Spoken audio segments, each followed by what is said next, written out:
Good morning, dear students. So we were in the fifth chapter, that is medieval architecture. So coming to the medieval architecture, during the period from 8th century to till the 18th century, it was considered as medieval period. In that, architecture, an art or practice of designing and constructing building. So historical monuments can be divided into religious and secular building, and a religious temples, mosques, and prayer halls, and the secular forts, palaces, valleys, and havelis. And we have three types or styles of architecture: Islamic, Indian, and Indo Islamic. In Islamic, domes, arches, gardens, tombs were the main highlights. Indian architecture, three styles of architecture: Nagara style, Dravidian style, and Vesara style. And Indo Islamic architecture, domes, uses of calligraphy, inlay decoration, and use of marble and motifs. Next, features of early medieval architecture. It consists of four palaces, temples, havelis, boilies, and many more. And temples were constructed in three primary styles of architecture, which are the Nagara style, Dravidian style, and Vesara style. So the three primary styles of architecture of temples are as follows: Nagara style, Dravidian style, and Vesara style. Under Nagara style, this kind of a temple structure are seen where during Gupta period, and it consists of two buildings. What are they? Main shrine taller and adjoining shorter one, mandapa. Shape of the shikara is the main difference between two building structure. Example: temples at Gajuraho, Parshvanatha temple, Vishwanath temple, and Kandharya Mahadeva temple. Next, Dravidian style. It was developed during the 7th century in southern India. Mostly common in the pyramid elevation of the tower will be the pyramid shape. And Dravidian style main architecture main parts consists of Gopuram, Mandapa, Garbhagruha, Pradakshina path, etc.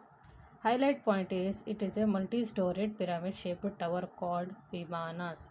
During Chola and Pallava dynasty, these kinds of structures architecture was famous, like Shore Temple, Kailashanatha Temple, Meenakshi Temple, and Ratha Temple is an example.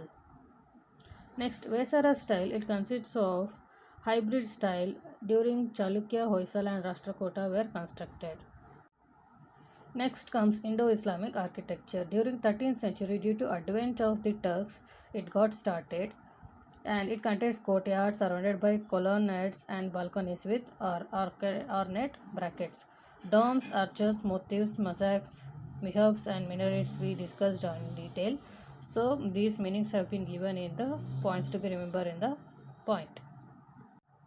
Tomb architecture, gardens, forts, construction of valid forts to safeguard against enemy attacks were the main highlights. Indian influences is seen in Forts Akbar Fort at Agra with ornate designs were built, like Lahore Fort included Shesh Mahal and the Naulaka Pavilion. Coming to the features of medieval architecture, what was the main feature highlights? They were using arches, domes, beams, and balconies designs. Use of red sandstone, bricks, and stone covered with a plaster as a building material. Decorative carvings, floral calligraphy, geometric designs, and engravings of Quranic verses are on the walls. So architecture in during Delhi Sultans were built by Qutbuddin Aibak, by Adaiddin Ka Janpra, Qutub Minar, then Alauddin Khilji, Ghiazuddin Khilji, and Firoz Shah Tughlaq, Sikandar Lodi, and Ibrahim Lodi. These were the monuments which were built during the Delhi Sultanate period. Coming to the Mamluk or slave dynasty, Qutbuddin Aibak built two mosques, which are the Kuwait ul Islam in Delhi and Adaiddin Ka Janpur in Ajmer. And the Qutub Minar Tower were dedicated to famous Sufi saint Qutbuddin by Qutbuddin Aibak. His name was Bakhtiyar Kaki. Next, Khilji's dynasty. During Khilji period, Alauddin Khilji built Alai Darwaza, Alai Minar, the Siri Fort, the Hausi-i, and Hazar Situr, a palace of thousands of pillars, which consists. Next, during Tughlaq period, Tughlaqabad fort was constructed. During Tughlaq period, Firoz Shah Tughlaq repaired the Qutub Minar and added topmost storage to it. And even students, the Firoz Shah has also built towns like Jaunpur, Firozpur, Firozabad, Hizar-e-Firoza, and fort like Firoz Shah Kotla in Delhi, which you have seen through images in the previous classes. Now, moving on to the architecture in the Mughal period, Akbar Indo-Persian style of architecture was implemented. Example for this is Fatehpur Sikri. It was made up of red stone. Monuments like Bulanda Darwaza, Panch Mahal and Jodai Bai Palace, and even the Agra Fort and Humayun's tomb in Delhi was constructed during the Mughal period. Next, coming to the Jahangir's time, the tomb of Itmad ud Dola in Agra, built by Nur Jahan in memory of her father. Example, Petra Dora designs were used, and Shalimar Bagh in Lahore you can see. Next, Shahjahan was known for prolific builder. A famous monument Shahjahan was Taj Mahal, which was built with a dome and four minarets with white marble in Agra in memory of his wife Mumtaz Mahal. And Moti Masjid in Agra Fort is an example.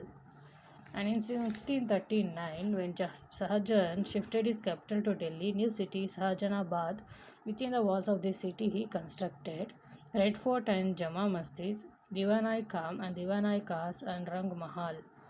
And Shahjahan period, Taj Mahal, Red Fort, Jama Masjid also were built. During Aurangzeb period, students, the architecture was declined during his rule. So, because he wanted to, since he was interested in expanding the territories, in 15th century, the birth of many regional kingdoms like Vijayanagara Bahmani Kingdom of Gujarat and Marwar Jaipur Bengal led to the decline of this role. But he was very much interested in the he was not much interested compared to other rulers during the Mughal period compared to other rulers. He was interested in expansion in his territory. So, as the artisans migrate to regional kingdoms, they built like Atala Mosque, Indola Mahal, Jami Masjid, Jahaz Mahal, and Gol Gumbaz, Virupaksha Temple, and Kirti Stamba at Chittor. Bibika Mag Baratomb of his queen, that is Aurangzeb's Rabia ud Durrani. So basically, in the medieval architecture, what we see is the architectural styles, the designs, and its importance, and how it was different from the Indo or Indian architecture compared to Indo-Islamic architecture. This is the main highlight. Basic architectural styles which were implemented during the medieval period will be seen in this chapter. Please go through the notes and go through the video. Tomorrow we'll be discussing about this further. Thank you.